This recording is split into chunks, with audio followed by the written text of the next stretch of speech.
Welcome back, traders and investors, to Benzinga's Pre-Market Prep, brought to you by MarketFi. I'm your co-host, Joel Alconin, along with Brianna Valesky, and we have Tom Sudyka on the line. He's a portfolio manager of the LK Balance Fund and president of Lawson Kroeker Investment Management. Tom, how you doing on this Thursday morning? I'm doing great. How are you? Good, good. Thanks for joining us. So let's just start out. You run a balanced fund, a LK balanced fund. Could you just how balanced is it? What are your different asset allocations? Yeah, we're balanced to the extent that we're about 60% stocks and 40% bonds. That's historically for the last 30 years, and currently that's what we're running. We find that balance to work for most people, and it keeps investors in the market. So what do you ever change from that? Oh yeah, we have. I mean, we'll let it drift up to 70% stocks if they look incredibly cheap, or the bonds have gotten up as high as 50 when they've been a more attractive value. But today it seems like steady as she goes, and so we've kind of let it drift back towards the 60-40 range. Okay, and so what's your outlook? Well, first of all, let's have a wrap on 2014. I mean, that seemed to be a pretty good balance. Were you happy with your returns in 2014? We weren't actually. We had a great year going through September, and then the oil price fell apart in the fourth quarter, and we were probably misweighted a little bit towards the energy and industrials that are affected by that, and so that took our performance down more than we like to see, more than our clients like to see, or shareholders like to see, and but normally that bounces, and we're staying with what we do. Okay, so do you necessarily buy more, add to the position, or just kind of stick with what you have? We bought a few things around, but generally it's we're long term in that nature, so we held what we had and didn't do any massive changes because we don't view the shift in oil as a real long term phenomenon. So you think oil is going to be bouncing back, or you think it's just going to stabilize at a level? Because I've noticed that like your Exxon Mobil, that stock, it did definitely participate on the downside for quite a bit, but as of late, it's kind of been hanging in there. Yeah, I think you caught it in the sense that it's interesting. I think the big oil stocks benefit either way. If oil stabilizes, they'll adjust and they'll make good, or if it bounces back, obviously the stocks will adjust quicker. But historically, the major oils, they made money back at $20 oil. They'll make money at $50 oil. They'll make money at $80 oil. It's just a matter of the stock market, readjusting to the new paradigm that they operate in. Okay, can you touch on some of those oil stocks that you're holding on to? We held Conoco. We've held that for years. It's got a nice dividend. It's well run. It's always the cheapest of the oil companies.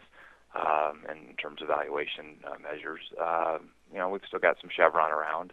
It held up a little bit better than Conoco did on this drift off. And again, those are the two big integrateds we go to.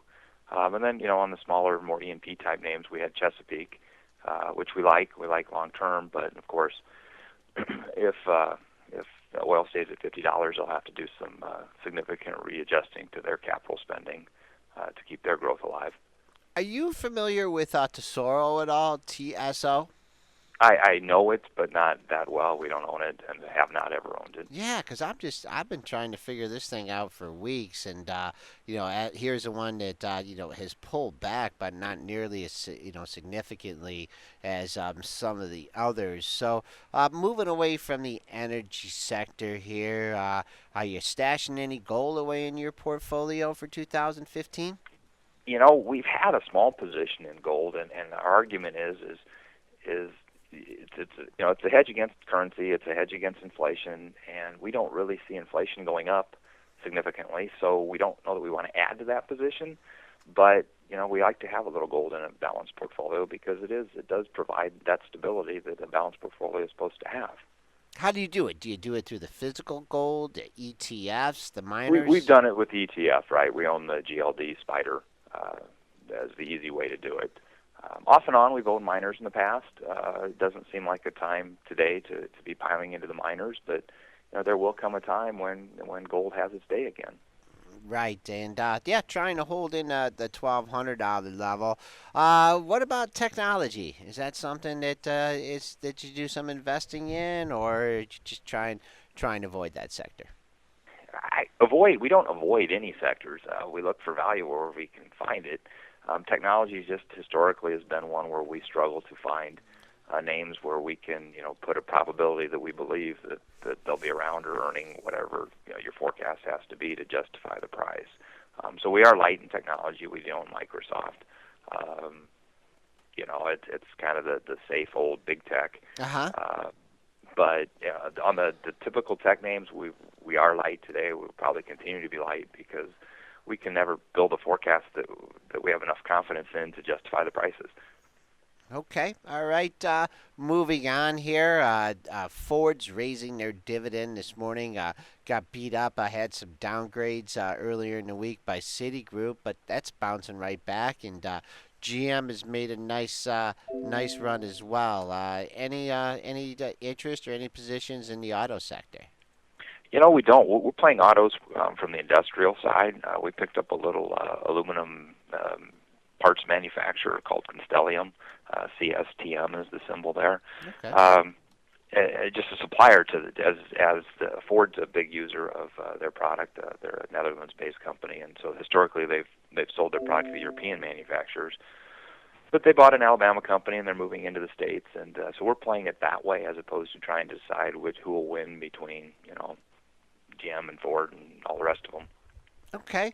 And what about your outlay? If you've got a 40% asset allocation in bonds, and you probably pay pretty close attention to interest rates. And what's your short term outlook and long term outlook for interest rates? Well, I would say as long as I forecast this with no time frame, I'll be okay and right. But uh, that's a game I don't know that we want to get into. However, I would say that we're probably uh, less positive on a rate increase as the consensus would be. I keep reading all these guys forecasting 290 10-year by the end of the year or the end of 2015. And to go from 2 to 290 in a year would be just a move that we struggle to believe could happen. So we probably believe that short term, we go from 2 to maybe 2.5. Longer term, I think we do stabilize in that 3 to 4 kind of percent range. But near term, I don't see how we get there. And it looks like the market's going to be jumping this morning because at least one of the Fed governors agrees with that, and that we may not be raising rates anytime soon. Tom, you mentioned that you're not investing too heavily in the technology sector. What sectors will you guys be looking at for 2015? We actually still like the industrial companies. We like them because the U.S. economy looks to be pretty sound and solid and growing. They're the kind of companies that make things or transport things or have physical products that we can understand and model. To us, you got to have a combination of a valuation story you can believe, based on the numbers, and yet the company has to have a narrative or a story that you can not only convince yourself that those numbers will come through, but you can convince the rest of the world because we may know the stock is worth $100, but if the market thinks it's worth 50, that's where it's going to stay until somebody can convince the market that it's going towards 100. Can you share So with it's got to us have both. Can you share with us any of those companies from that sector? I think Kansas City Southern is an interesting story. We got involved. It's a railroad company that runs north-south, primarily in the United States, and has lines down into Mexico. We got involved when it was deconglomerating. It was also the owner of Janus and DST at one point. And so management here just kind of focused in on being an industrial hauler of goods. And along the way, the story was they had they were the primary provider of goods transport from Mexico up into the United States. And so they had all that going on with auto manufacturing and China and Asia shipping into the west coast of Mexico and then getting goods up to Dallas. You had that story to go along with a set of numbers that said, hey, this thing isn't overvalued. And of course, along the way, we've gotten things like the fracking going on in the Bakken field, so now we're shipping oil south and sand north to do the shipping. And so it's the kind of story we look for where you have a story and yet the numbers can be built in such a way that the valuation is attractive. What do you think about U.S. Steel that had a wild 2014? Yeah, we don't have any of the steel guys, and I'm not our steel guy. I'm more of our, I don't know if you wouldn't be that area for sure. So I'm not even going to comment on U.S. Steel. Okay, no problem. Any other sectors you'll be watching this year? Oh, we keep an eye on all of them. I think the financials could have an interesting ride. For us, financials aren't just banks. You know, you've got insurance, and you've got REITs, and you've got lumber, and a whole bunch of things that end up in the financial category that could have a more attractive year than just the banks. Tom, how often do you turn over stocks in your portfolio? Historically, we've run about a 20% turnover. So we're trying to look to hold names for 3 to 5 years. Some obviously longer, and some the market gives you the return sooner, and you take it and go on to the next name. Okay. Any sectors that were really dogs last year that you think have a chance this year, besides the energy sector? I think the industrial sector was kind of a dog in the sense that a lot of it is tied to U.S. economy and energy, and so a lot of the names we were involved in at least took severe hits, and so we expect somewhat of a bounce in some existing names, and we're looking for other names that did get hit on that, and try to take advantage of those. And the retail sector just has come to life over the last couple days. People weren't looking for that great of a Christmas season. I guess that has been a little bit not being reflected in stocks here. Any interest in the retail sector? Yeah, we do. We own one little retailer. We'd like to own more. The consumer historically has driven the U.S. economy. We suspect that happens again this time, and so we'd like to find them, but they're not overly cheap, and so we're kind of being picky. Okay, all right. We've been on the line with Tom Sudyka. He is a portfolio manager of the LK Balance Fund and president of Lawson Kroeker Investment Management.